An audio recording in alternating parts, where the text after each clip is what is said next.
संत रामपाल जी महाराज एक ऐसे महान संत जिन्होंने अपनी सतभक्ति, तत्व ज्ञान, करुणा और सेवा के बल पर समाज में नई मिसाल कायम की है। संत रामपाल जी महाराज की अगुवाई में उनके सभी सतलोक आश्रमों से समाज कल्याण के अद्भुत कार्यों ने समाज को सुनहरे भविष्य की एक नई उम्मीद दिखाई है। संत रामपाल जी महाराज से नाम दीक्षा लेने के बाद लाखों लोगों की लाइलाज बीमारियां जैसे कैंसर, एड्स आदि ठीक हुई। संत जी के ज्ञान से प्रेरित होकर उनके अनुयायियों ने लाखों यूनिट रक्तदान किया। संत जी ने लाखों बहन बेटियों का दहेज मुक्त विवाह करवाया।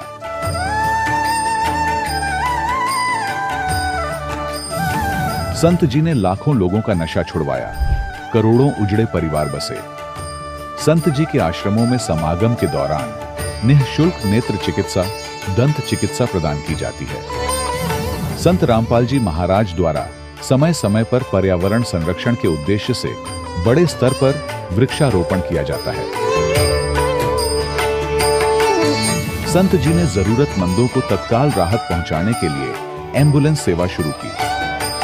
संत जी अपने अनुयायियों को देहदान के लिए प्रेरित करते हैं, जिससे मानवता की सेवा और चिकित्सा क्षेत्र में सुधार हो सके। संत रामपाल जी महाराज के सभी आश्रमों में हर रोज निःशुल्क भंडारा आयोजित किया जाता है, जहां हर वर्ग, हर जाति और हर धर्म के लोग एक साथ बैठकर भोजन करते हैं।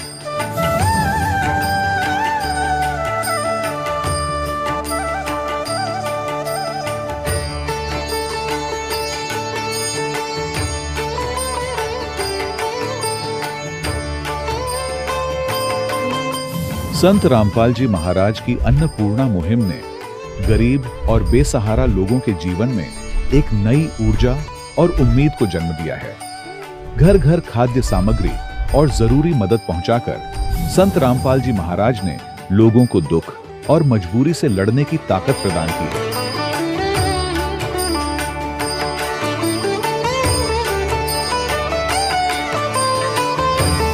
संत रामपाल जी महाराज द्वारा गरीब लोगों के लिए घर बनवाने का अद्भुत कार्य एक ऐसी मिसाल कायम कर रहा है जो सदियों सदियों संत जी की उदारता और दया भावना के तौर पर जाना जाएगा।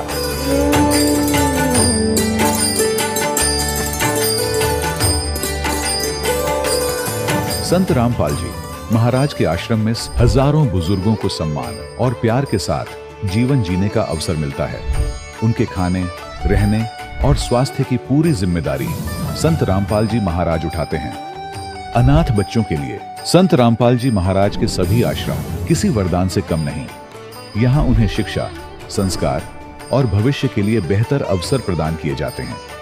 चाहे बाढ़ हो, भूकंप या महामारी, संत रामपाल जी महाराज और उनके अनुयायी हमेशा ही जरूरतमंदों के लिए सबसे आगे खड़े रहते हैं। कोविड महामारी के दौरान संत रामपाल जी महाराज के आश्रमों से करोड़ों लोगों के लिए भोजन, दवाइयां और जीवन रक्षक सामग्रियां उपलब्ध कराई गई। चाहे गरीब की मदद हो या किसी शोषित और पीड़ित वर्ग के हक और सम्मान की लड़ाई, संत रामपाल जी महाराज ने हमेशा ही उनकी दबी आवाज को सरकारों तक पहुंचाया है और उन्हें उचित न्याय दिलवाने में अहम भूमिका अदा की है। समाज में आध्यात्मिक और सामाजिक मूल्यों के प्रति जागरूकता लाने में संत रामपाल जी महाराज हर कदम पर मानवता के सच्चे सेवक साबित हुए हैं। संत रामपाल जी महाराज का जीवन हमें सिखाता है कि सच्ची सेवा वही है जो निस्वार्थ भाव से की जाए। आइए हम भी इस महान सेवा के कार्य में इस महान संत से जुड़ें और संत रामपाल जी महाराज से नाम दीक्षा लेकर अपने जीवन को धन्य बनाएं।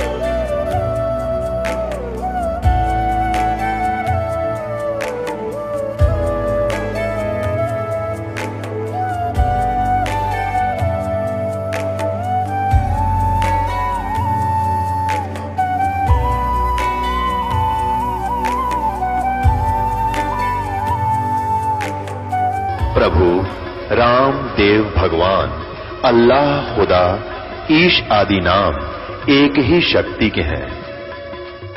वो कैसा है, कहां है, कैसे मिलता है, किसने देखा है? ये प्रश्नवाचक चिन्ह पूर्ण रूप से हटाने के लिए अवश्य सुनिए जगत गुरु तत्वदर्शी संत रामपाल जी महाराज के अमृत वचन, सर्व पवित्र धर्मों के पवित्र शास्त्रों के आधार पर। सत साहिब दर्शकों, इंसान अपने जीवन में कई सालों तक अलग अलग पंथों की भक्ति करता है, सत्संग सुनता है और मंदिरों में जाता है, फिर भी परिवार में परेशानियां व बीमारियां बनी रहती हैं। दर्शकों, कुछ ऐसी ही कहानी थी सोनीपत हरियाणा की रहने वाली निर्मला देवी जी की, जो 12 साल तक राधा स्वामी पंथ से जुड़ी रही, लेकिन सुख की जगह सिर्फ दुख मिले। जब इन्होंने संत रामपाल जी महाराज का सत्संग पहली बार सुना तो इन्हें शास्त्र प्रमाणित भक्ति का मार्ग मिला। संत रामपाल जी महाराज से नाम दीक्षा लेने के बाद इनके परिवार की सभी परेशानियां बिल्कुल समाप्त हो गईं। आखिर संत रामपाल जी महाराज ने निर्मला जी को ऐसी कौन सी जड़ी बूटी दे दी और क्यों आज लाखों लोग अपने धर्म में प्रचलित पुरानी साधनाओं को छोड़कर संत रामपाल जी महाराज द्वारा दी गई भक्ति साधना को अपना रहे हैं? आखिर इसके पीछे की सच्चाई क्या है? आइए सुनते हैं निर्मला जी की कहानी इन्हीं की जुबानी। जी नमस्कार। नमस्कार भैया। क्या नाम है जी आपका? मेरा नाम निर्मला देवी है। कहाँ से आए हैं जी? मैं सोनीपत हरियाणा से। संत रामपाल जी महाराज से नाम दीक्षा आपने कब ली? हमने 1999 में ली थी।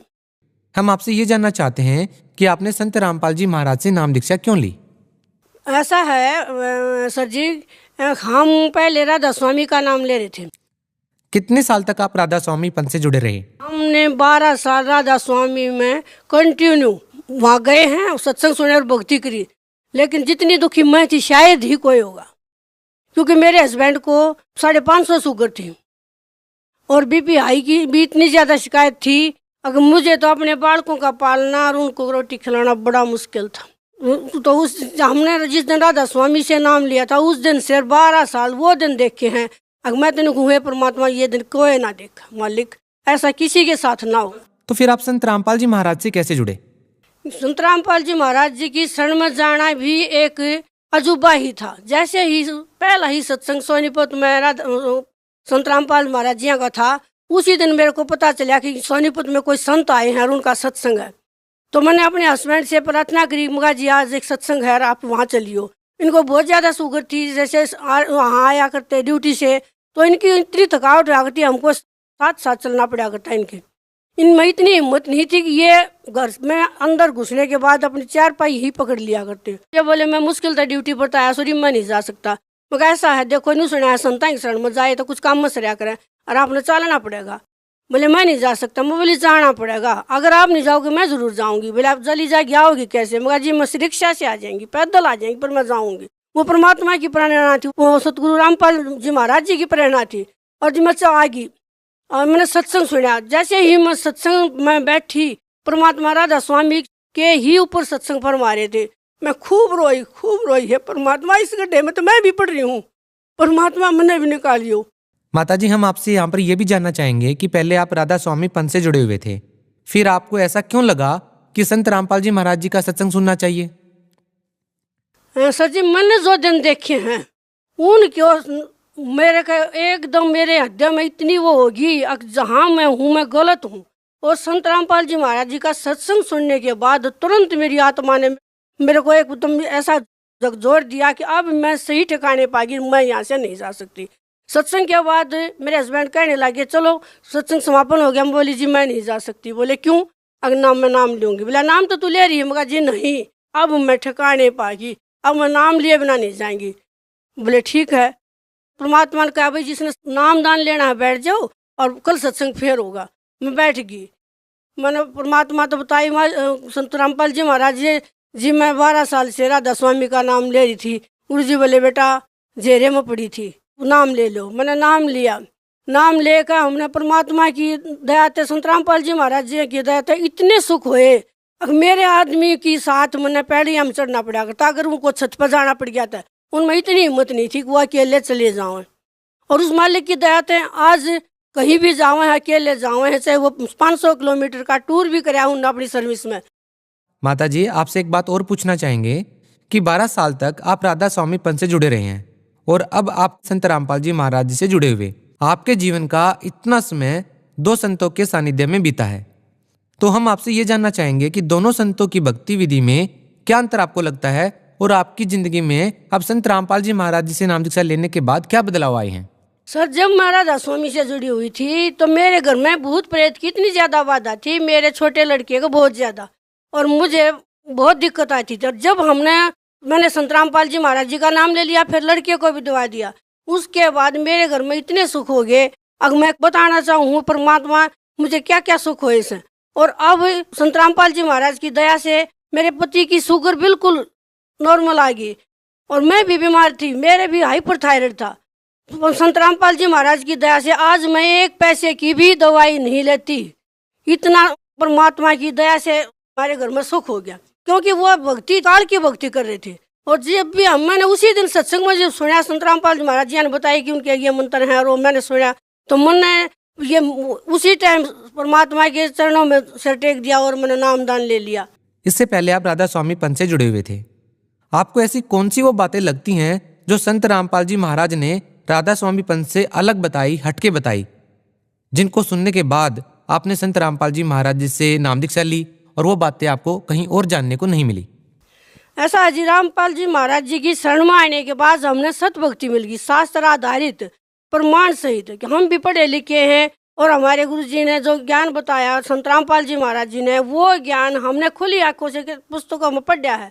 हमारे गुरु जी गीता से, 4 वेद, 18 पुराण, कुरान शरीफ, गीता से जो प्रमाणित ज्ञान दे रहे हैं उससे, और हमारे गुरु जी के मंत्रों में वो शक्ति है जिससे हमारे को दिन प्रतिदिन लाभ हुए हैं। देखिए, आपने कहा कि संत रामपाल जी महाराज की शरण में आने के बाद आपको बहुत सारे लाभ मिले हैं। तो सवाल यहाँ पर यह है, जब आप राधा स्वामी पंथ से जुड़े हुए थे तब आपको ये लाभ क्यों नहीं मिल रहे थे?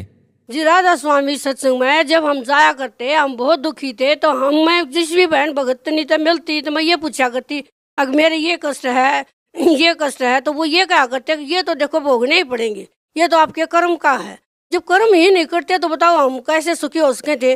और जब हमने रामपाल महाराज जी यहाँ सत्संग सुना, ये पता लग गया कि ये शास्त्र अनुकूल साधना नहीं है, शास्त्र विरुद्ध साधना, और कर्म कटेंगे शास्त्र अनुकूल साधना से।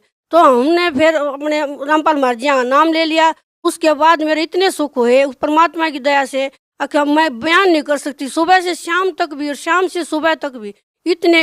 एक बार हम सत्संग में जा रहे थे और वो था बारिश का मौसम था, तो रास्ते में हमारे भगत जी को पैरालाइज हो गया बस में, और भीड़ थी बहुत ज्यादा। जैसे हम रोहतक उतरने लगे तो रास्ते में उस भीड़ में उतरने लगे तो कहने लगे मेरा तो शरीर काम नहीं कर रहा। मैं बोले क्या बात होगी? बोले मेरा तो पैरालाइज हो गया, मेरा पानी काम कर रहा गोडे से नीचे। हमने उतारा, बस से उतार कर हम सवारी करने लगी क्या हो गया। मैं बोली जी इनको तो पैरालाइज हो गया। बोले जी डॉक्टर के ले जाओ। मैं बोली नहीं, हमारा तो डॉक्टर करोथा में बैठे हैं। बोला जी आप पहले डॉक्टर के ले जाओ। मैं कहा नहीं, हम नहीं ले जा सकते। हम जी करोथा ले गए। परमात्मा ने जाते हैं दूर से बोले संत रामपाल जी महाराज जी ने अकाजा बेटा आगे न। गुरु जी बोले बेटा इसने लाठी दे दो भगत जी ने।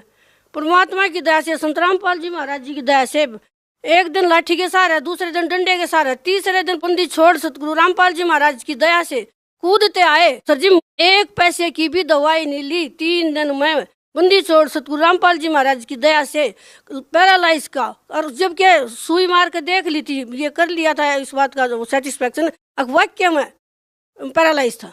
तो कैसे नहीं उनको भगवान नहीं माना। इतने बड़े बड़े चमत्कार हुए हैं। एक बार मेरे लड़के को भी एक्सीडेंट हो गया था, मालिक ने कति ऐसे बैठा दिया लड़का साइड में, उसको खरोच भी नहीं आई, जबकि बाइक बिल्कुल टूट गई। एक बार लड़के को अब 27 साल का है, उसको हार्ट अटैक की प्रॉब्लम होगी, इतनी उल्टी होगी, बुरा हाल हो गया। उस मालिक की दया है, आज परमात्मा बंदी छोड़ की दया से बच्चा ठीक ठाक से। जबकि लिखने वालों ने ये लिख दिया था उसकी जन्म पत्री में किसके आगे उसका जीवन नहीं है। और मैं उस दिन रोई थी, मालिक आज तेरी शरण में ना होती मेरा बेटा नहीं था, और क्या करती मैं उसके परिवार का। आज बंदी छोड़ तू रामपाल जी महाराज की दया से बहुत लाभ हुए हैं। इतने लाभ हुए हैं, सुबह से शाम तक बताऊं तो वो कम पड़ जाएगा समय। माता जी देखिए, संत रामपाल जी महाराज के सभी भक्त कहते हैं कि जो भी संत रामपाल जी से नाम दीक्षा लेता है वो नशा छोड़ देता है, जबकि लाखों करोड़ों लोग ऐसे हैं नशा कर रहे हैं, जो अन्य धर्म पंथों में हैं या अन्य भक्ति साधनाएं कर रहे हैं। हम आपसे ये जानना चाहते हैं, क्या वास्तव में संत रामपाल जी महाराज से नाम दीक्षा लेने वाला हर व्यक्ति नशा छोड़ देता है, जो भी नशा करता है? जी, ये सतगुरु रामपाल जी महाराज जी की वचन की शक्ति है, और ये उस परमात्मा के मंत्रों में ये शक्ति है कि एक बार ये मंत्र उच्चारण कर ले, मात्र एक बार मंत्र लेने के बाद मंत्र उच्चारण कर लेगा भगत भाई कोई भी, या कोई माता बहन भी बीड़ी पियो है या लाश है, दोबारा वो उस तरफ मुंह नहीं कर सकती है। उस बंदी छोड़ सतगुरु रामपाल जी महाराज की शब्द में इतनी शक्ति है। क्या आपके परिवार में कोई नशा करता था? सर जी, मेरे हस्बैंड भी नशा कराया करते, उनको बहुत समझाने के बाद भी नहीं माना करते। कई बार शाम ना आते, सच्चे बच्चे काफी को सो जाए, उनको ना पता लग गया, बहुत समझाया, लेकिन जिस दिन संत रामपाल जी महाराज जी का नाम लिया उस दिन के बाद उन्होंने कभी हाथ नहीं लगाया। और संत रामपाल जी महाराज की दया से इतने सुख हो गए घर में, बहुत ज्यादा।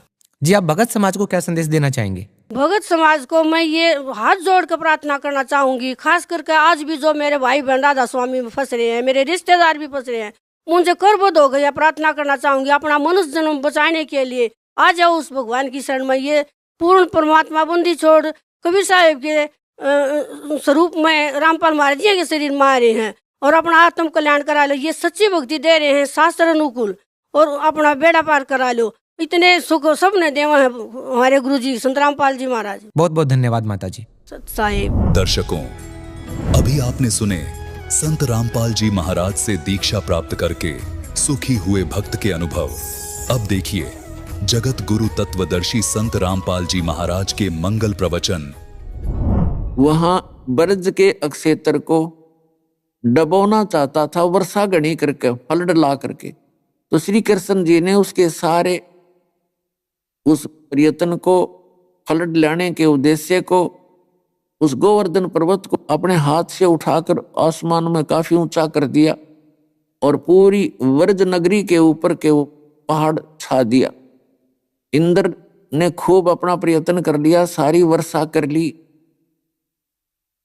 और सारी सोख ली उस पहाड़ ने, गिरिराज ने, और ब्रज की रक्षा होगी। इंद्र ने हार मान ली श्री कृष्ण जी से। फिर वो पर्वत वापस रख दिया। अब लोग, उन धार्मिक गुरुओं ने ये भ्रमणा फैला रखी है कि जो गोवर्धन उस गिरिराज की परिक्रमा कर ले उसका बेड़ा पार हो जाएगा। पुण्यात्माओं, ये अज्ञान का एक लंबा इतिहास है। अब यहां पर धर्मदास जी उसी उद्देश्य से वहां गए हुए थे। तो धर्मदास जी सुबह सुबह स्नान करके उस तालाब में, जिसमें यह बताया जाता है कि श्री कृष्ण जी जब ग्वाले थे, यहाँ पर गौवें चराया करते थे, इस सरोवर में स्नान किया करते थे। तो उस जोड़ में सभी स्नान करते हैं, उसको तीर्थ मान के उसमें स्नान किया। और प्रतिदिन जो वो नित्य नियम अपना करते थे, गीता जी का पाठ और भी जो अपना मंत्र जाप करते थे, उसके लिए चादर बिछाकर कुछ स्थान को लीप कर गाय के गोबर और मिट्टी मिला करके एक पवित्र मानते हैं उसको, शौच किया। वहां पर चादर बिछाकर बैठिए और अपना नित्य नियम करने लगे। नित्य नियम का अर्थ होता है प्रतिदिन की जाने वाली धार्मिक क्रियाएं। तो सुबह का जो नित्य नियम वो करने लगे, उसमें क्या क्या करते थे? श्री कृष्ण यानी विष्णु जी की मूर्ति साथ रखते थे, उसको स्नान कराते हैं, पुराने कपड़े उनके उतार के भगवान के नए कपड़े पहनाते हैं, तिलक लगाते हैं, गले में कंठी माला डाल देते हैं, ऊपर मुकुट रख देते हैं। उसके बाद फिर अपना गीता जी का पाठ और जो मंत्र उनको बताए हुए थे उनकी पूजा करते हैं। उसी समय वो परमात्मा कहते हैं, गोता मारू स्वर्ग में जा बैठूं पाताल, और कह कबीर ढूंढता फिरूं अपने हीरे मोती लाल। अपने हीरे मोती लालों को खोजते हुए, अच्छी आत्माओं को खोजते हुए वो परमात्मा ऐसे ही भटकते हैं और ये वेद भी प्रमाण करते हैं। तो उसी उद्देश्य से, उसी अपने गुण धर्म के आधार से वो परमात्मा वहां एक जिंदा महात्मा का, जिंदा बाबा का रूप बना के और 50 फुट की दूरी पर धर्मदास जी से दूर बैठ गए, जहां वो अपनी नित्य नियम की क्रियाएं कर रहा था। क्योंकि ये जिंदा महात्मा का जो ड्रेस होता है ये विशेषकर मुसलमानों में होता है, और मुसलमान और हिंदुओं का आपस में ऐसे रहता है, क्योंकि हिंदू ये समझा करते थे कि ये मांस खाते हैं मुसलमान और हम मांस प्रयोग नहीं करते, इसलिए उनसे थोड़ी दूरी बनाए रखते थे। तो परमात्मा ने सोचा मेरी वेशभूषा एक मुसलमान फकीर जैसी है और कहीं ये भक्त बिदक ना जा, चिढ़ ना जाए, इसलिए स्वयं ही 50 फुट की दूरी पर बैठ गए। तो धर्मदास जी ने पहले वो सारी क्रियाएं की, भगवान को स्नान कराया, मूर्ति को, और फिर उनको वस्त्र पहनाए, फिर लगे गीता जी का पाठ करने। जब वो गीता जी का पाठ करने लगे तो कबीर साहब उससे 10 फुट की दूरी पर आकर बैठ गए। धीरे धीरे जब देखा कि इसको कुछ सुहा रहा है, मुझसे नफरत नहीं कर रहा है, और वो धर्मदास जी ने ये सोचा कि मुसलमान फकीर होकर के मेरे ज्ञान सुनने की रुचि रखता है, तो उसने कोई उसमें विशेष जो है बाधा नहीं की और ना ही उसका कोई दुख माना, और खुश हुआ कि ये मुसलमान मेरा ज्ञान सुनना चाहता है, इसको सुना देता हूं।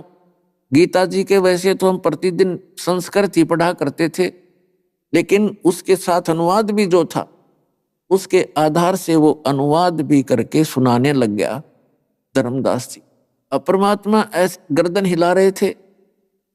धर्मदास जी ने सोचा बड़ी रुचि बन गई है इस संत की, और भी गीता जी के मुख्य मुख्य श्लोक सुनाए। फिर परमात्मा निकट आकर थोड़ा सा और आगे को सरके और कहा कि हे वैष्णु महात्मा, क्योंकि धर्मदास जी ने भी वही सारी वेशभूषा बना रखी थी जैसे वैष्णु साधु बनाते हैं। लंबा सा तिलक होता है या नाक पर पूरा, और एक गले में एक कंठी माला होती है, एक तुलसी की लकड़ी की एक मनके की माला होती है, और साथ में उसने वैसा ही एक वेशभूषा बना रखी थी। तो परमात्मा ने कहा कि हे वैष्णु साधु, मैं परमात्मा का प्यासा हूं। परमेश्वर ने स्वयं, ओए अब इस काल ने पुण्यात्माओं हमारे को कितना भ्रमित कर दिया। हमारे पिता ने, हमारे परमात्मा ने हमारे निकट आने के लिए अब क्या क्या फार्मूले अपनाने पड़ते हैं। आंखों से आंसू आते हैं जब परमात्मा की हम ये प्रक्रिया देखते हैं कि हम कितने नालायक हैं। इस गंदे लोक में, इस गंदे ज्ञान से हम कितने ओतप्रोत हो गए। एक पल का भरोसा नहीं किसका यहाँ 1 मिनट में जीवन नाश हो जाए, और फिर शेष बचे वे सारे उसी क्रिया में दृढ़ हैं। हमें कभी चिंता भी नहीं बनती कि ये गया, हम क्या नहीं जाएंगे एक दिन। यदि किसी को विवेक होता है, चिंता बनती है, तो ये ठग बैठा दिए जगह जगह इस काल ने, भ्रमित करने वाले संत। इसलिए परमात्मा ने हमारे तक पहुंचने के लिए स्वयं ही आना पड़ता है, क्योंकि समर्थ के आगे काल का दाव नहीं लगता। तो वो स्वयं आकर के हमें ये बताना चाहते हैं कि तुम्हारा उद्देश्य क्या है और आपकी साधना ठीक नहीं है। जब परमात्मा ने कहा, ओए ए महात्मा जी, मैं परमात्मा का प्यासा हूं और मुझे यथार्थ भक्ति की आवश्यकता है। मैंने बहुत ज्ञान सुन लिया, लेकिन मेरी आत्मा की संतुष्टि नहीं हो पा रही। पर आपका जो ज्ञान है मुझे कुछ अच्छा सा लग रहा है, मेरी आत्मा कुछ खिंची है आपकी तरफ। इन बातों को सुनकर धर्मदास बड़ा प्रसन्न हुआ, बड़ा प्यार से बोला, आजा भाई भगत, बैठ जा, आपको ज्ञान सुनाता हूं। पूरा लग गया बतान। श्री राम कृष्ण ये पूर्ण परमात्मा हैं, विष्णु जी के अवतार आए थे और सर्वशक्तिमान हैं। गीता जी का ज्ञान श्री कृष्ण जी ने बोला, श्री कृष्ण जी विष्णु जी हैं, ये सर्वशक्तिमान हैं, अजरो अमर हैं, और ये पूर्ण परमात्मा है, सारी सृष्टि का रचना है, इनकी भक्ति से ही मोक्ष होता है। और तब परमात्मा ने कहा, देखो महात्मा जी, मैं हूं भटका हुआ प्राणी और जब तक मेरी शंकाओं का समाधान नहीं होगा मैं आपका फॉलो नहीं कर सकता। तो पहले मेरी शंकाओं का समाधान कीजिए, तब मैं आपका शिष्य बनूंगा, कबीर साहब भगवान बोले। तब धर्मदास जी ने कहा कि देखो भक्त, मैं तो एक भक्त हूं और मैं शिष्य नहीं बना सकता। अगर यदि आपकी रुचि बने और दीक्षा लेना चाहो तो मैं अपने पूज्य गुरुदेव जी श्री रूपदास जी से आपको दीक्षा दिलवा सकता हूं। मैं दीक्षा देने का अधिकारी नहीं हूं। और यदि अनाधिकारी व्यक्ति किसी को नाम देकर शिष्य बनाता है तो बड़ा अपराधी व्यक्ति है, क्योंकि वो डुप्लीकेट लाइसेंस बनाता है, डुप्लीकेट पासपोर्ट बनाता है, उसके जीवन का नाशक है। परमात्मा ने कहा कि ठीक है, आप मेरी कुछ शंकाओं का समाधान करो।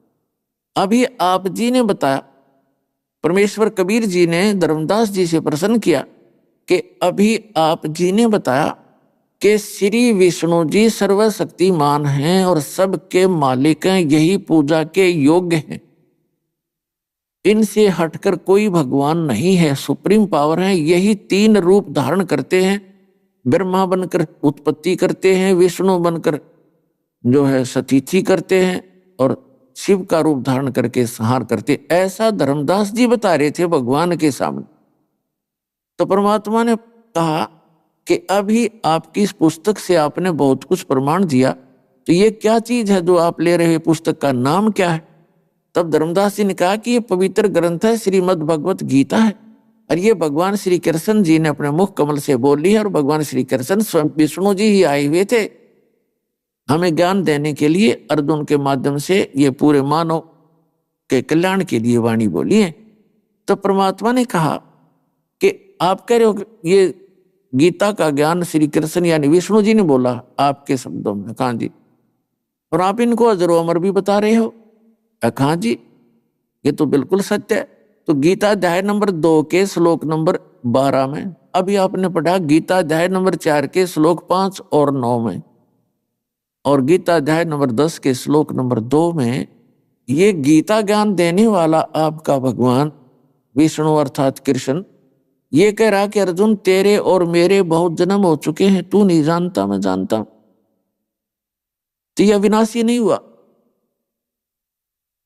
और गीता अध्याय नंबर 18 के श्लोक नंबर 62 में कहा कि अर्जुन सर्वभाव से उस परमेश्वर की शरण में जा, उसकी कृपा से ही तू परम शांति को और सनातन परम धाम को प्राप्त होगा। तो इसे सिद्ध हुआ कि आपके गीता ज्ञान देने वाले भगवान से कोई अन्य है सुप्रीम पावर, और जिसकी शरण में जाने से ही मोक्ष संभव है। अब धर्मदास तो सुन हो गया, इबाग और के बतावे, उस दिन वो अक्षुब्ध हो गया, कहने लगा ए भगत तू हमारे देवी देवताओं के साथ ऐसी अभद्र टिप्पणियां कर रहा है, तो उनको नासवान बता रहा है। परमात्मा बोले मैं नहीं बता रहा, आप बता रहे हो, मैं तो आपको समझा रहा हूं कि आपने ऐसे ऐसे बोला था। अब धर्मदास जी नाराज हो गए, क्योंकि पुण्यात्मा जो श्रद्धालु होते हैं वो ड्योटी होते, ड्योटी मान समर्पित होते हैं, और उन्होंने थोड़ा सा दुख माना। तो परमात्मा अंतर ध्यान हो गए उसके सामने से, अंतर ध्यान हो गए। तो उसने सोचा कि वो आम आदमी नहीं था, ये आम आदमी नहीं था, ये तो परमात्मा थे। और फिर उस गीता जी को पुनः देखा, जब वो अंतर ध्यान हो लिया रोते रोते ने, उन्होंने सारी साची थी, क्योंकि परमात्मा कहते हैं आपका भगवान यो गीता ज्ञान दाता वैसे तो श्री कृष्ण नहीं है, श्री कृष्ण में प्रवेश करके वो काल बोल रहा है, ब्रह्म बोल रहा है, जो इनका ब्रह्मा विष्णु में इसका पिता है और दुर्गा जी का पति है। वो कह रहा है 7वें अध्याय के 8, 9, 10 मंत्रों में कि इन बुद्धिमानों की बुद्धि और बलवानों का बल मेरे हाथ में है, रिमोट से चलाता हूं इनको। अब जैसे पुण्यात्मा आप जी गीता पढ़ा करते, विशेषकर हिंदू समाज के पुण्यात्मा जो भक्त हैं, और हम भी पढ़ा करते, जब तक हमारी बुद्धि का रिमोट इस काल भगवान के हाथ में था हम पढ़ जाया करते, सोचने की आवश्यकता नहीं समझते थे ये लिखा क्या है। और ऐसे ही बलवानों का बल मेरे हाथ में है, ये काल कहता है गीता ज्ञानदाता। अब जैसे जब अर्जुन से युद्ध करवाना था तब तो उसमें पावर दे दी, वही गांडीव धनुष था उसका, और मारा था एक के 20 में का तीर जावे थे और सब भगदड़ मचा दे था। और फिर वही अर्जुन श्री कृष्ण जी की मृत्यु के उपरांत उन्हीं के आदेशानुसार उस द्वारका की स्त्रियों को, क्योंकि सब नर खत्म हो गए थे आपस में लड़के, 56 करोड़ यादव थे आपस में लड़ मरे थे और कत्लेआम हो गया था इनका, आपस में कट के मर गए थे। 56 करोड़ यादव कंप्लीट नाश हो गए थे, केवल जो गर्भ में बालक थे लड़की या लड़के वही शेष रहे थे। तो स्त्रियों को लेकर के साथ उसी धनुष के साथ वो चल रहा था। रास्ते के अंदर भीलों ने, जंगली लोगों ने अर्जुन को पीटा और सभी स्त्रियों के गहने छीन लिए, कुछ औरतों को भी भगा ले गए साथ में। और अर्जुन खड़ा खड़ा कांप रहा था, हाथ नहीं उठा उसका, ना वो धनुष उठा। तो उस समय अर्जुन श्री कृष्ण को कोस रहा था कि तूने हमें सदा धोखा ही धोखा दिया, रिश्तेदार होकर भी ना बख्शा तूने हमारे को। जब मुझसे युद्ध करवाना था जब तो तूने पावर दे दी, और कितने जीव हिंसा कर डाली मैंने सूरवीर बन के, और आज मेरे तो वही धनुष है, आज ये हाथ भी ना उठता मेरा, और मैं खड़ा खड़ा देख रहा हूं, कायर की तरह खड़ा हूं। तो यहां परमात्मा निर्णय करते हैं कि श्री कृष्ण छलिया नहीं थे, श्री विष्णु कहो श्री कृष्ण कहो, इनका रिमोट भी उस काल के हाथ में है। तो उस काल ने ही अर्जुन से ये जुल्म करवाया था, शक्ति दी थी, और उसी ने वह शक्ति छीन ली थी। उस समय वो खड़ा खड़ा पिट रहा था। तो ये कहता है बुद्धिमानों की बुद्धि, बलवानों का बल मेरे हाथ में है, ये स्पष्ट करता है। तो इसी प्रकार हमारी बुद्धि इस काल के हाथ में थी, और जब इस दास के ऊपर परमात्मा कबीर जी का पंजा हुआ तो काल की छाया हट गई, परमात्मा की रिमोट से हमारी बुद्धि काम करने लगी। तब इन सदग्रंथों को समझ पाया ये दास। तो धर्मदास जी उन्हें पढ़ रहा उन मंत्रों को जिस पे परमात्मा ने टिप्पणी की थी। अब धर्मदास रो रहा है, अगर सचमुच ये तो भाई बात बिगड़ गई, ये तो सारा कुछ न्यू का न्यू है। अब यूं तो खुद कह रहा मेरे जन्म और तेरे जन्म अर्जुन बहुत हो रही है, श्री कृष्ण जी कह रहे हैं, और फिर कह रहा है उसकी शरण में जा, उसकी कृपा से ही तू जन्म मृत्यु से रहित होगा। जैसे 15वें अध्याय के 4थे श्लोक में कहा है कि तत्वदर्शी संत की खोज के उपरांत परमेश्वर के उस परम पद की खोज करनी चाहिए, जहां जाने के बाद साधक फिर कभी लौटकर संसार में नहीं आते। और जिस परमेश्वर ने सब ब्रह्मांडों की रचना की है, यानी संसार रूपी वृक्ष की प्रवृत्ति जिससे विस्तार को प्राप्त हुई है, यानी उल्टा लटका हुआ संसार रूपी वृक्ष है। भावार्थ है कि जिसने सारे ब्रह्मांडों की रचना की है, केवल उसकी भक्ति करो, अन्य की नहीं। अपनी भक्ति को भी मना कर रहा है श्री कृष्ण। समझो धर्मदास जी तो श्री कृष्ण ही मान रहे थे, उसके कलेजे पे पत्थर टिक गया, लेकिन पुराना रंग इतना गहरा था फिर भी ना माना। तो लेकिन अगले दिन वो भक्ति करना उसकी रुचि नहीं बनी। अगर बताइए तो सचमुच या अपना स्वान। देखो पुण्यात्माओं जो थोड़े से भी विवेक रखते हैं, कहते हैं एक के चोट से धारिया जिन मिलन दाचा, उसका एकदम इतना धक्का लगा, अगर सचमुच या तो बात बिगड़ गई। अब ये तो भगवान थे, उन अपने मन में सोचा ये परमात्मा थे या कोई सिद्ध पुरुष थे और पूर्ण विद्वान है। सारी रात रोया, हे भगवान एक बार फिर मिले, हे परमात्मा हो तो फिराओ, या कोई सिद्ध पुरुष हो मेरी गलती माफ करो, मुझे फिर से ज्ञान सुनाओ। सारी रात करवट लेता रहा। पहले दिन की वार्ता में उसने कटु वचन बोले थे धर्मदास जी ने। परमात्मा को जिंदा महात्मा के रूप में बैठा देखकर ये सोचा था ये मुसलमान है, और एक व्यंग कसा था कि हम जीव हिंसा नहीं करते अन्यों की तरह। तो इस तरह की बातें बहुत कटु वचन बोले थे, तो परमात्मा अंतर्ध्यान हो गए थे।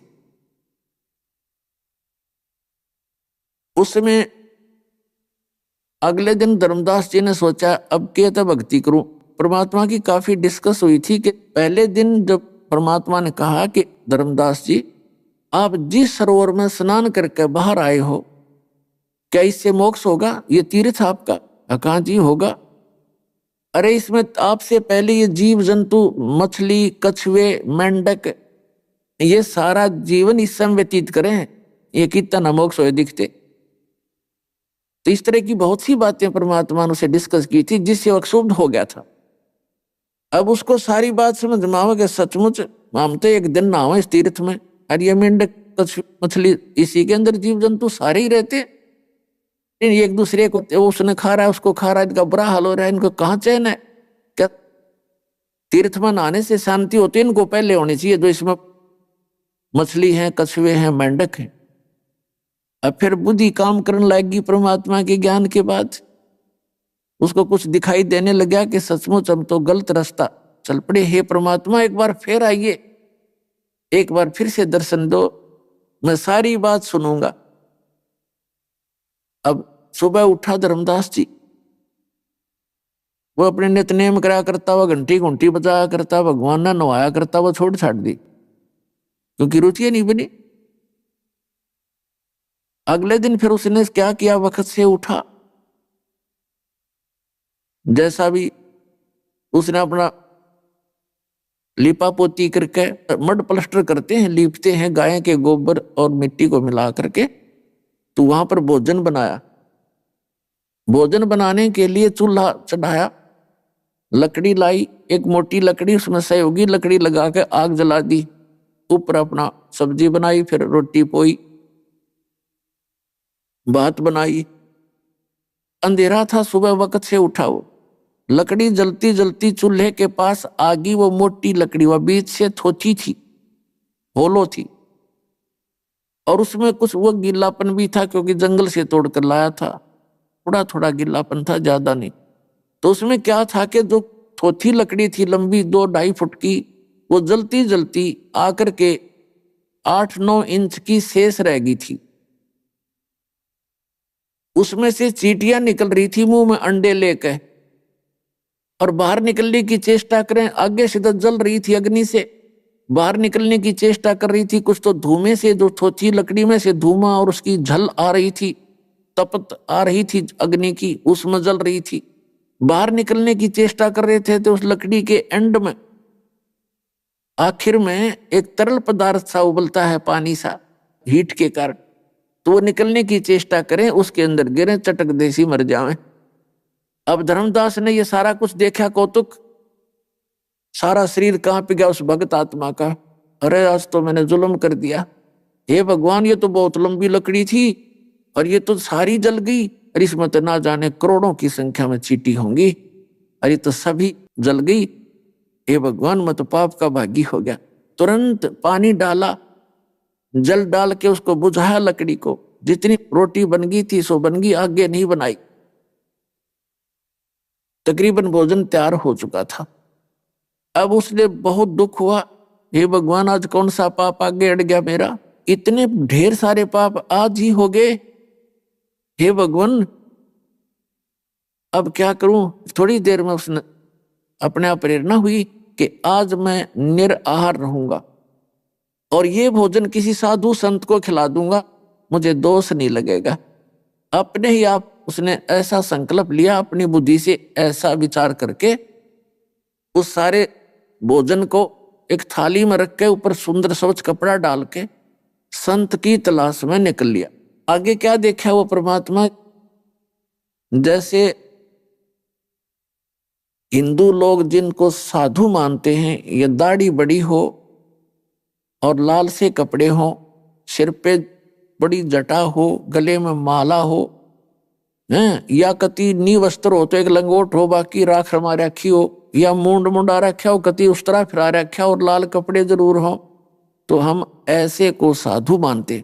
इनमें से एक की वेशभूषा में परमात्मा वहां बैठ गए एक वृक्ष के नीचे, कबीर परमेश्वर जी साधु के रूप। धर्मदास जी की दृष्टि गई कि संत बैठा है, चलो भोजन खिलाते हैं। परमात्मा के पास जाकर के अन्य रूप धारण किए बैठे थे भगवान, और धर्मदास जी ने कहा कि ले महाराज जी भोजन पालो, भूख लगी होगी। परमेश्वर ने कहा धर्मदास जी से कि हाँ धर्मदास जी, भूख लगी है बच्चा। अब धर्मदास जी ने देखा कि मैं तो इसको जानता नहीं, ये मेरे नाम से कैसे परिचित है। आपे मन में विकल्प किया, सोचा मैं भंडारे करता रहता हूं, धर्म बहुत करता रहता हूं, साधु कभी आया होगा वहां भोजन छकने के लिए मेरे घर पर। तो वो सारी की सारी थाली भगवान के आगे रखती और कहा महाराज जी भोजन पा लो। अच्छा भाई। परमात्मा अपने पास कबीर जी एक करमंडल रखा हुआ था, जल का भरा हुआ लोटा, जैसे साधु संत रखा करें, उसमें से थोड़ा सा जल उठाया और कोई मंत्र बुदबुदाया और ऐसे छींटे मारे भोजन पे सारे पे। उसी समय क्या हुआ, देखते ही देखते सारी की सारी रोटी और सब्जी जो भी चावल बना रखे थे सबकी चीटी बन गई और सबके मुख में अंडे, और ऐसे सारी थाली काली होगी कीड़ियों से, चीटियों से, और वो थाली से बाहर निकलने की चेष्टा करने लगी तो भर गई थाली चारों तरफ से। अब परमात्मा उसी रूप में आ गया जिस वेशभूषा में पहले दिन जिस रूप में चर्चा हुई थी उस प्यारी आत्मा धर्मदास जी से। तब परमात्मा ने कहा, ए बोले आदमी, कल क्या कर रहे थे आप कि हम जीव हिंसा नहीं करते, तेरे से तो कसाई भी अच्छे, तेने एक दिन में इतने जीव मार दिया, मुझे ये पाप का भोजन खिलाने आया था, मुझे लज्जा नहीं आई।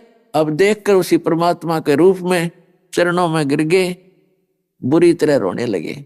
ऐसे परमात्मा ने कई बार लीलाएं की। अब थोड़ा सा चित्रण आपको सुनाते हैं।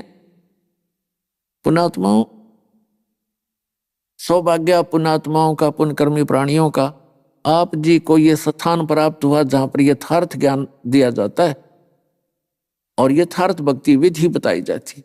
पहले तो इस काल के लोक में, विशेषकर इस कलयुग में, किसी प्राणी के पास एक सेकंड का भी टाइम नहीं है। किसके लिए? एक पेट के लिए सारा दिन पागल कुत्ते की तरह भटकता है, सौ पाप करता है, इधर उधर झूठ बोलता है, और फिर भी कोई ना कोई हानि का सामना उसको करना ही पड़ता है। और यदि हम परमात्मा की शरण में आ जाएं, 2 रोटी भगवान सबको देता, शाम और सुबह सबकी व्यवस्था करता है। हम इस बात को भूल चुके हैं और स्वयं चतुर बन गए हम कि हम ही कर रहे हैं। पुण्यात्माओं, प्रत्येक प्राणी चाहता है घर में मेरे पास कार हो, बढ़िया कोठी हो और गणाए धन हो, बैंक बैलेंस हो, और सब दिन रात ऐसे ही कर रहे हैं। लेकिन कितने धनी हुए हैं, कितने के पास कार बनी है? केवल उन्हीं के पास जिनके पूर्व संस्कार पुण्य अच्छे थे, धर्म अच्छा किया हुआ। वो व्यवस्था कहीं ना कहीं से मालिक अवश्य उपलब्ध कराता है, उनकी व्यवस्था करता है, और बाकी के वही उसी तरह प्रयत्न कर रहे हैं, उतनी ही वो सारा कुछ छल कपट कर रहे हैं, और वो वहीं के वहीं खड़े हैं, साइकिल भी नहीं उनके पास। तो परमात्मा कहते, तुमने उस दरगाह का मैल नहीं देखा और धर्मराज के तिल तिल का लेखा। ऐसे गीता जी अध्याय नंबर 7 के श्लोक नंबर 29 में कहा कि अर्जुन, जो मेरे ज्ञान का आश्रय करके तत्वदर्शी संत की खोज कर लेता है, तो तत्वदर्शी संत से उसको ये ज्ञान होता है, वो परिचित होता है, तो वो व्यक्ति केवल जरा और मरण से ही छूटने का प्रयत्न करता। जरा माने वृद्ध अवस्था और मरण माने मृत्यु। इन 2 वस्तुओं के लिए ही वो भक्ति करता। फिर अन्य वस्तुओं की डिमांड इस गंदे लोक की वो नहीं करता। क्योंकि वो तत्ब्रह्म से, यानी परम अक्षर ब्रह्म से, गीता ज्ञान दाता से, अन्य जो सुप्रीम पावर है उस ब्रह्म से और सारे अध्यात्म ज्ञान से और सभी कर्मों से वो परिचित होता है। तो पुण्यात्मा, उस तत्वदर्शी संत या तो परमात्मा आए थे, या फिर उन जिन महापुरुषों को वो मिले थे उनको वो ज्ञान बताया था, उन्होंने अपना अनुभव परमात्मा से प्राप्त ज्ञान लिख दिया। अभी आपने सुने संत रामपाल जी महाराज के मंगल प्रवचन।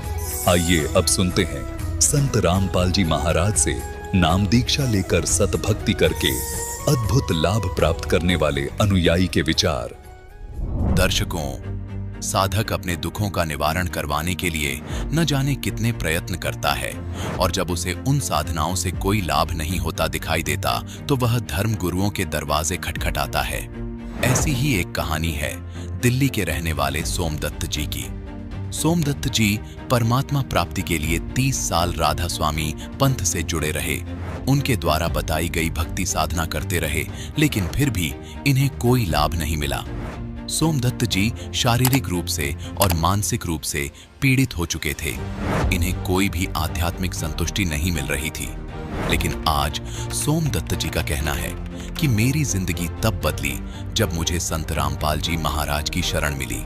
दर्शकों, आखिर संत रामपाल जी महाराज ऐसा कौन सा ज्ञान बता रहे हैं कि श्रद्धालु अन्य पंथों को छोड़कर संत रामपाल जी महाराज की शरण में खींचे चले आ रहे हैं? आइए जानते हैं कि आखिर इसकी सच्चाई क्या है। आइए सुनते हैं सोमदत्त जी की कहानी उन्हीं की जुबानी। नमस्कार सर। नमस्कार सर। सर क्या नाम है आपका? मेरा नाम सोमदत्त है जी। सर कहाँ से आए हैं आप? मैं साधनगर दिल्ली पाड़म से आया हूँ जी। सर संत रामपाल जी महाराज से नाम दीक्षा लेने से पहले आप क्या भक्ति साधनाएं करते थे? मैं संत रामपाल जी महाराज से नाम लेने से पहले ये राधा स्वामी सत्संग ब्यास की गद्दी है, वहाँ से दीक्षित था। सर आप राधा स्वामी ब्यास से कितने साल तक जुड़े रहे और आपने वहाँ क्या क्या भक्ति साधनाएं की?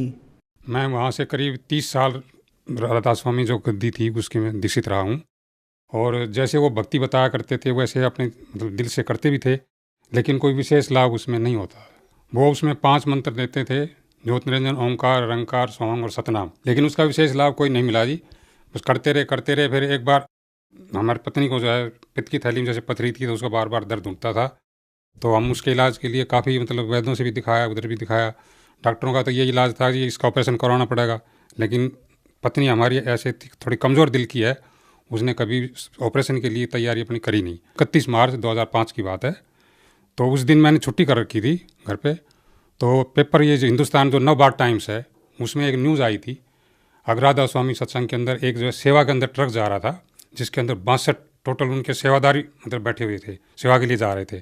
ब्यास जो गद्दी थी उनकी वहाँ पे अमृतसर के पास में जो ब्यास गद्दी है उनकी, वहाँ जैसे वो ब्यास पे पहुँचे, मेन जो GT रोड है अमृतसर की साइड से एक जो ट्रक लक्कड़ का भरा हुआ आ रहा था, इधर से ये सेवादार जो जा रहे थे।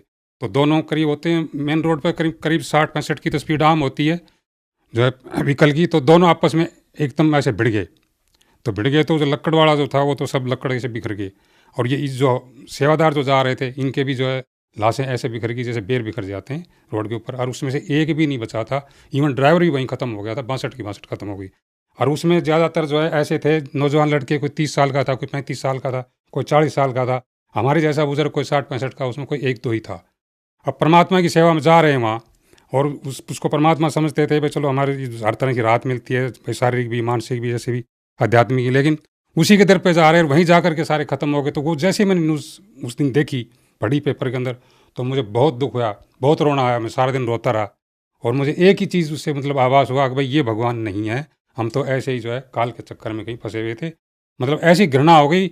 उनका अप्रैल के अंदर फिर सत्संग था, अप्रैल के अंदर जो सत्संग होता उनका 3 दिन का राधा स्वामी पंथ का, तो वो डेट उनकी जैसे फिक्स थी, उसमें जाना था। मेरे पुराने साथी थे जैसे जाया करते थे उपदेशी राधा स्वामी पंथ से, उस दिन मैं नहीं गया, 3 दिन नहीं गया, मैं घर पे रहा। हालांकि छुट्टी भी थी, वो सेकंड सैटरडे पड़ता है उसमें 2 दिन का, तो 1 दिन की छुट्टी कर लेते थे, लेकिन मैं घर पे ही रहा, नहीं गया। तो उसका टेलीफोन आता है मेरे साथी का जो बिल्कुल निजी था, जिसको मैंने वहाँ से उपदेश भी दिलवाया था। वो कहने लगा ये आप सत्संग में आज नहीं आए, क्या बात हुई भाई साहब?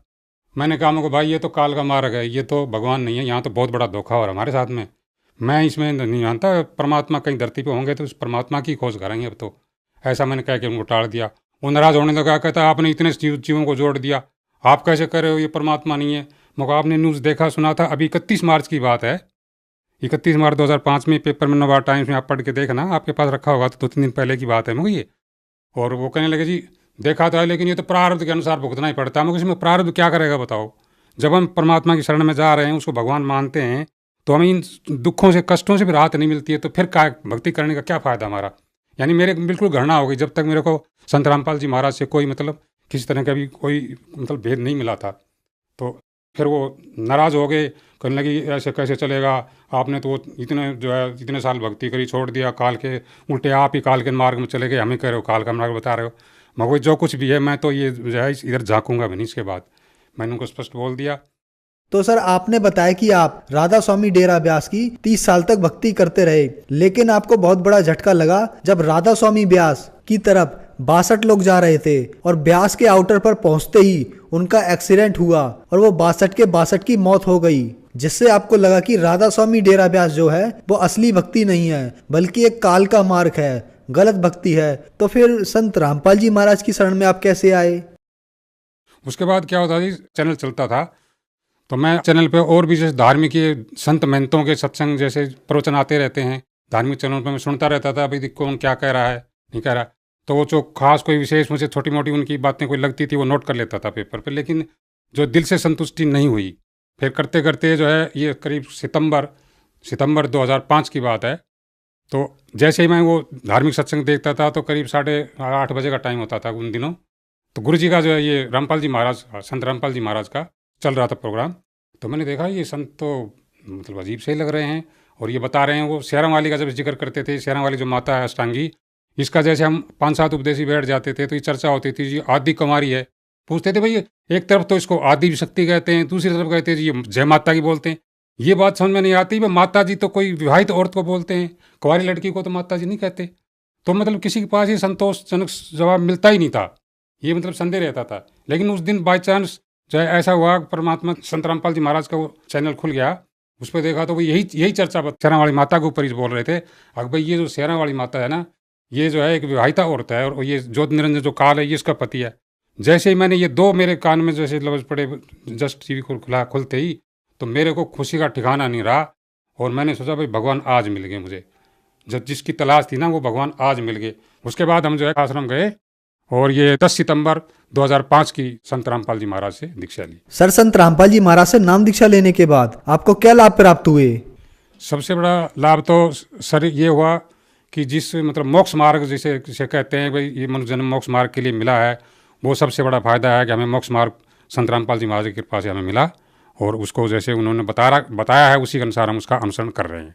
दूसरा कुछ शारीरिक भी लाभ हुआ, मानसिक लाभ भी, जैसे कुछ टेंशन जैसे बनी रहती थी, कोई काम धंधा करते थे उसमें शरीर भारी भारी रहता था, काम भी करते थे लेकिन शरीर में ऐसे नहीं जैसे किसी ने कोई टन वजन रख दिया हो सिर पे, ऐसा शरीर रहता था, मतलब हल्का फुल्का नहीं महसूस करते थे अपने आप को।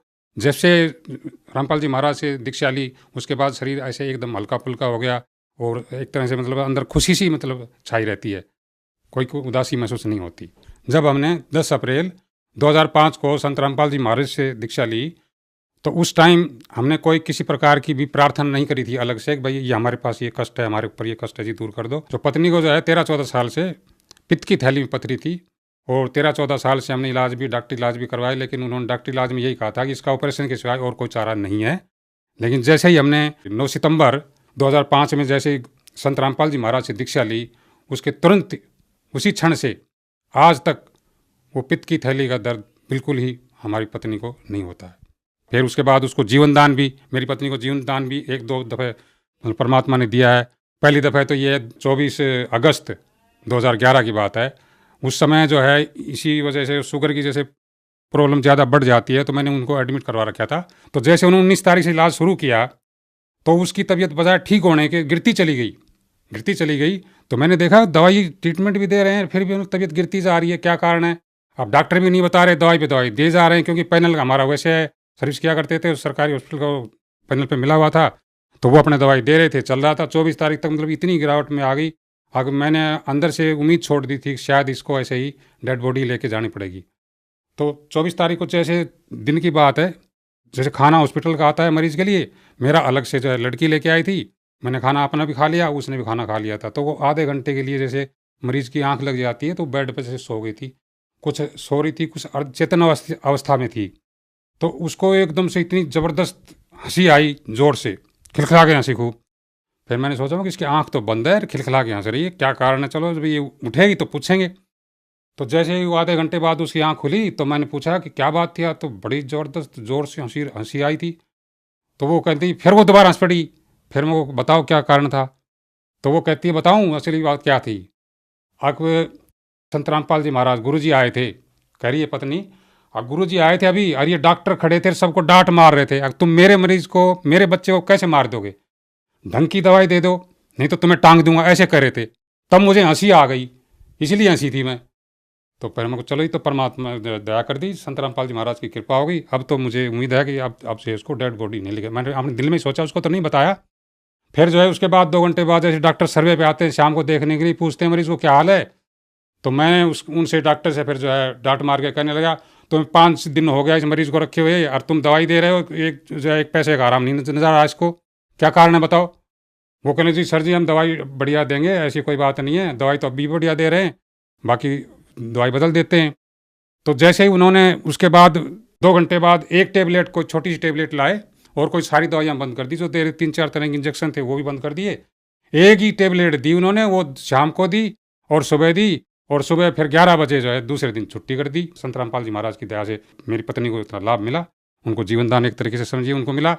दूसरा मेरी पत्नी को ये लाभ मिला शारीरिक, कि वो बच्चे को, मेरी बिटिया का जो बेटा था उसको नहला रही थी और फर्श पर गीला फर्श होने की वजह से उस पर गिर गई थी और रीढ़ की हड्डी में 2 जगह फ्रैक्चर हो गया था, पीछे ऐसे चित गिरने से 2 जगह फ्रैक्चर हो गया। उसकी आवाज़ चली गई थी, मैं घर पे भी नहीं था उस टाइम, मैं कहीं बाहर आया हुआ था, सेवा पे आया था इधर।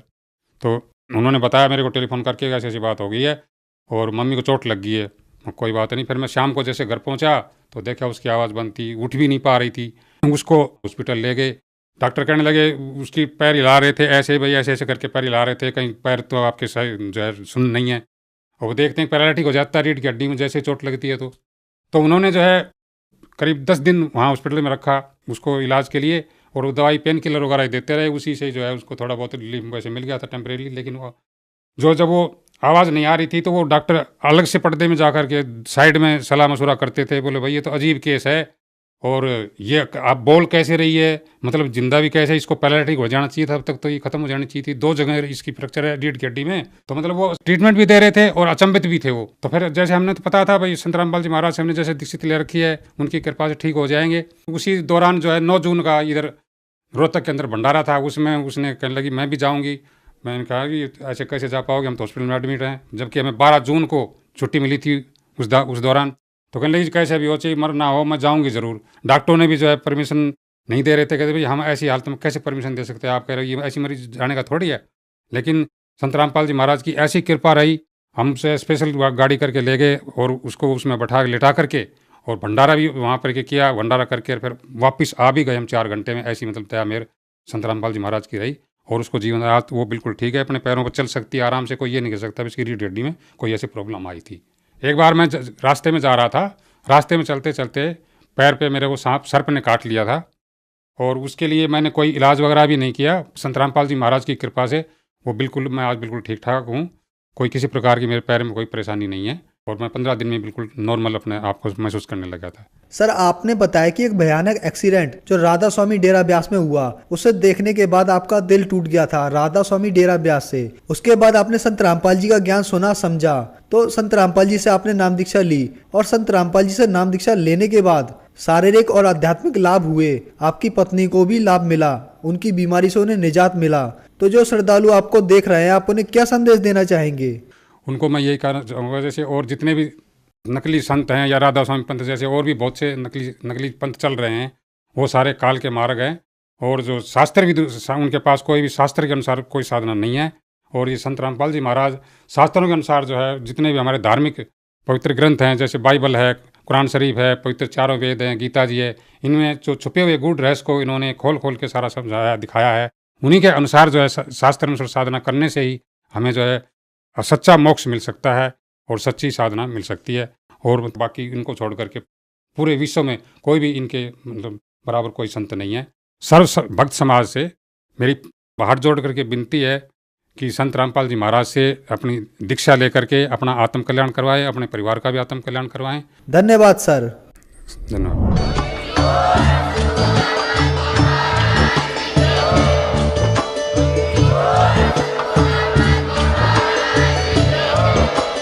आप सुन रहे थे जगत गुरु तत्वदर्शी संत रामपाल जी महाराज जी के मंगल प्रवचन। अधिक जानकारी के लिए विजिट कीजिए हमारी वेबसाइट www.jagatgururampalji.org। संत रामपाल जी महाराज जी के शुभ आशीर्वाद से पूरे विश्व भर में 500 से भी ज्यादा नाम दीक्षा केंद्र हैं, जिन पर संत रामपाल जी महाराज जी द्वारा ऑनलाइन निशुल्क नाम दीक्षा दी जा रही है। अपने नजदीकी नाम दीक्षा केंद्र का पता करने के लिए संपर्क करें 8222 880541।